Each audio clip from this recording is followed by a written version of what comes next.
Hello, we are Group 1 and we will be presenting on the movie Devil Wears Prada. The movie will be discussed using the ideas and teachings of Robert Jekyll, which he presented through his book Moral Mazes. Moral Mazes is a book where Robert Jekyll analyzes the occupational ethics of corporate managers. Jekyll mentions in his book, by occupational ethics, I mean the moral rules in use that managers construct to guide their behavior at work, whether these are shaped directly by authority, relationships, or by other kinds of experiences typical in big organizations. The movie Devil Wears Prada is a 2006 American comedy drama film directed by David Frankel and produced by Wendy Finerman. The screenplay written by Aline Brosh McKenna is based on Lauren Weisberger's 2003 novel of the same name.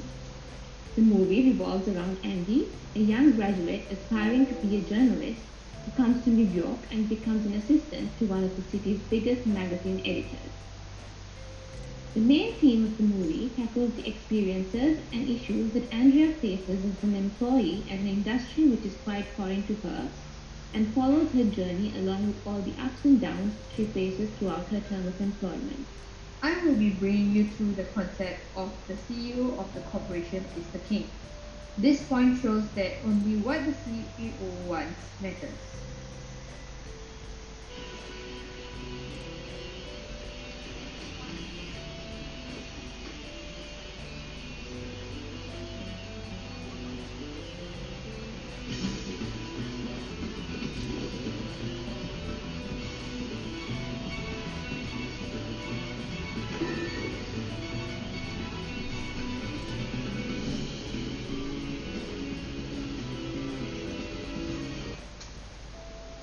Because of the interlocking character of the commitment system, a CEO carries enormous influence in his corporation.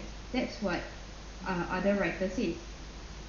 As everyone knows, the first scene is one of the iconic scenes in this movie. This scene clearly showcases how Miranda's employees are influenced by her ways of running the company, where everyone is rushing to prepare the office for her arrival. Everyone is mindful of the things they wear and the way they carry themselves, including wearing makeup and changing of shoes. In the scene after Miranda steps into the office, she is also seen giving a long list of instructions to her PA Emily. This comes to show how great efforts are made to not only to please the CEO. There's a scale. 1 nod is good, 2 nods, very good.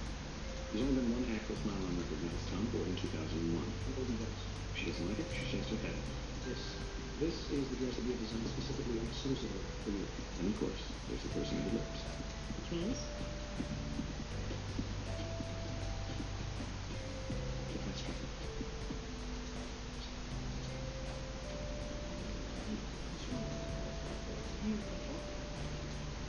so because she pursed her lips, he's gonna make some more money. You still don't get it. Her opinion is the only one that matters. As Jekyll states, his word is law. Even the CEO's wishes and whims are taken as commands by close subordinates on the corporate staff who turn them into policies and directives. Every action and move has a meaning to it, and it's the duty of the staff to understand it. In this scene, no one in the room watches anything except for Miranda's reaction.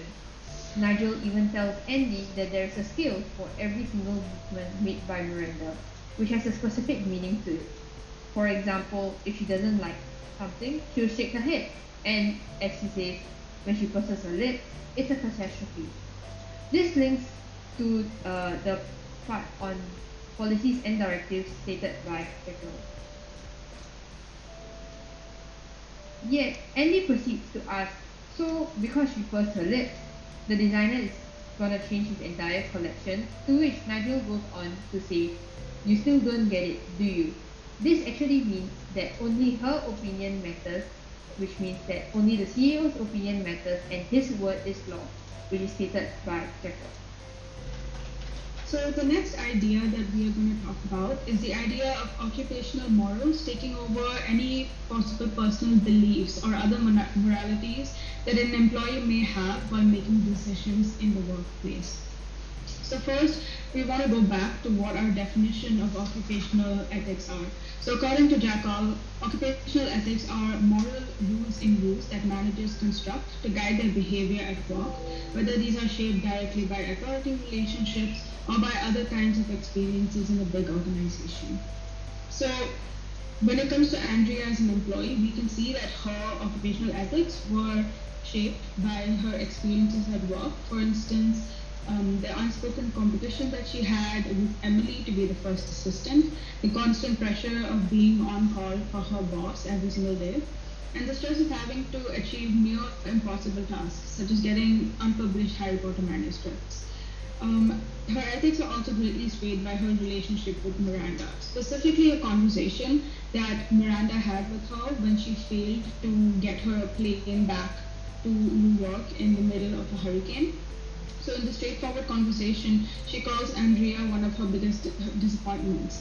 And this reformed Andrea's ethics and her work ethic dramatically. So she began to carry out unspoken instructions, for example, binding the manuscripts and giving it to the twins even before she was told to do so. And she also dressed and behaved differently and more according to Miranda's liking. So, coming back to occupational ethics, we are able to see two quotes from the book. The first one being, bureaucratic work causes people to bracket the moralities that they might hold outside the workplace or that they might adhere to privately, and to follow instead the prevailing morality of their particular organizational situation. So, according to Jackal, and according to a former VP of a large organization who Jackal had interviewed, what is right for the corporation is right for, is the what is right for the corporation is what the guy above wants for you. And this is also reflected in the scene that we are going to watch now, where there's an unconscious takeover of occupational ethics over Andrea's private morals.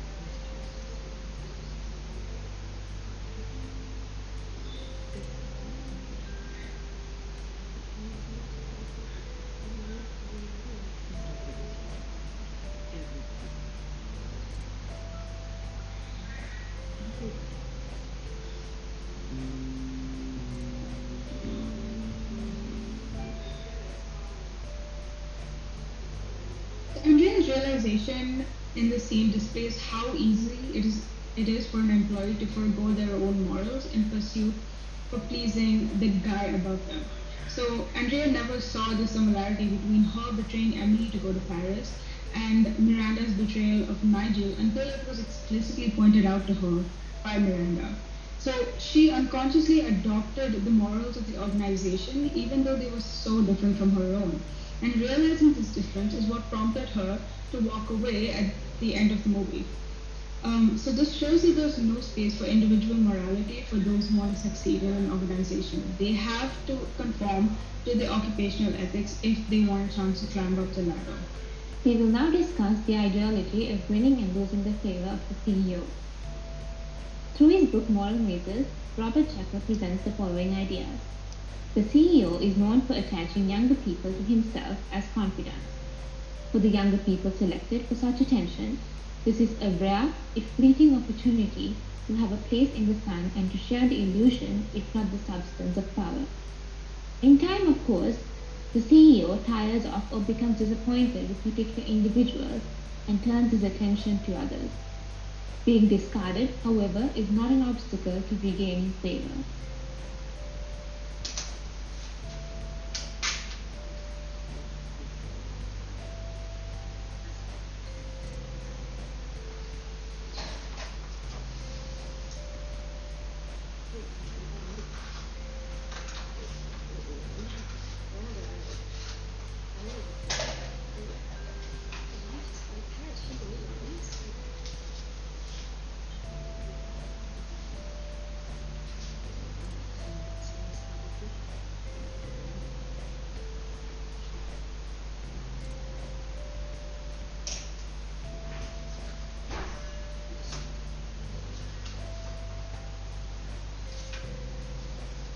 At the beginning of the movie, Miranda considers Emily as her first and most important assistant.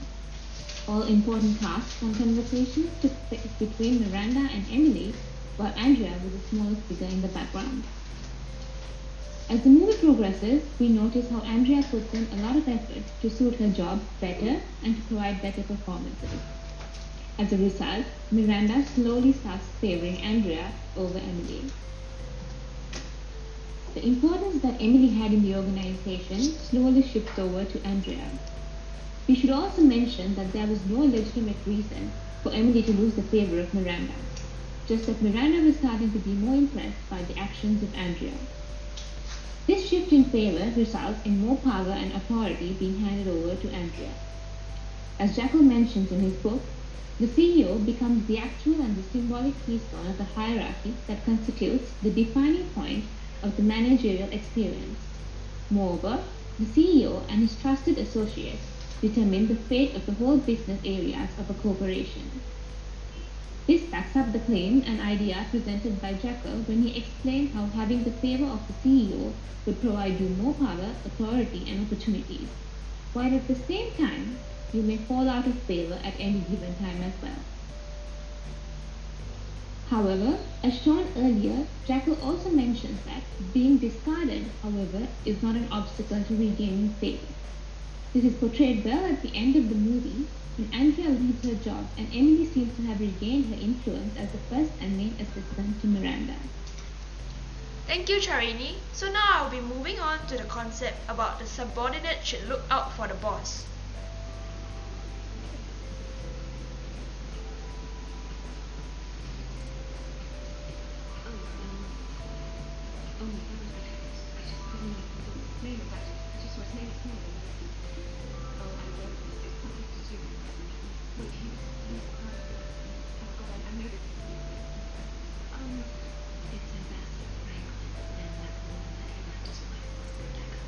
If Andrea did not remember the identities of the two individuals in time, Miranda would appear rude and ignorant to the outside world, which in this case is the ambassador. And assistants are expected to remember people for Miranda, and they must ensure that she appears to be well informed. Remembering the names of others is considered a menial task which is beneath Miranda. However, the act of not remembering appears disrespectful, so the assistants must be at her beck and call to help her identify prominent figures around her at any given moment. Miranda's inability to play her cards right in a social setting would indicate her incompetence as well as runways. So if Miranda could not recognize the ambassador in time, the ambassador may have the impression that Miranda does not respect him enough to recognize him, and Miranda would appear to be not up to date. This would reflect badly on both Miranda and Runway magazine because Runway is supposed to be the one that's setting the trend and it should not be outdated. So if word spread that Miranda is ill-informed, both Miranda and Runway would lose credibility and support. The figurehead and the corporation are intertwined, so tarnishing the image of one would do the same for the other. This is related to a quotation from Jackal. So what would the downfall of Miranda incur? Replacement of Miranda would mean that Emily and all other employees would need to prove themselves again to someone new, so whatever hard work they put in to get into Miranda's good books would be worthless. They would have fallen back to the bottom rung. This is related to another quotation from Jackal. As such, an effect that is generated is that higher-ups are incentivized to protect the CEO. So employees like Emily would not want to have to start from scratch to work their way up the corporate ladder. Finally, to summarize our presentation, The Devil Wears Prada aptly exemplifies Jackal's moral mazes. The concepts that we have presented on are as follows. The corporation revolves around the CEO. An employee should either fit in or get out. An employee should aim to get into the CEO's good books. And an executive should make others view the CEO with rose-tinted lenses. So during our discussions of the readings for this week and the past weeks, our group came up with a reflection. It is important to discuss to what extent occupational ethics overtake for personal morals. So for example, in the film for this week, in The Devil Wears Prada, Miranda prioritized missing a phone call over a prior assistant leaving her desk due to accidentally slicing open her hand. And from our previous week's documentary, we saw that the BP oil spill incident was caused due to managers within the organization making the decision to prioritize the cost cutting over the safety of other workers. In these cases, organizational ethics took more priority over the general morals that ensure the well-being of employees within the organization. And so we need to consider whether and how occupational ethics can shift to favor the basic rights of employees as human beings rather than always be in terms of making profits for the organization itself. So that brings us to the end of our presentation. Thank you very much for listening.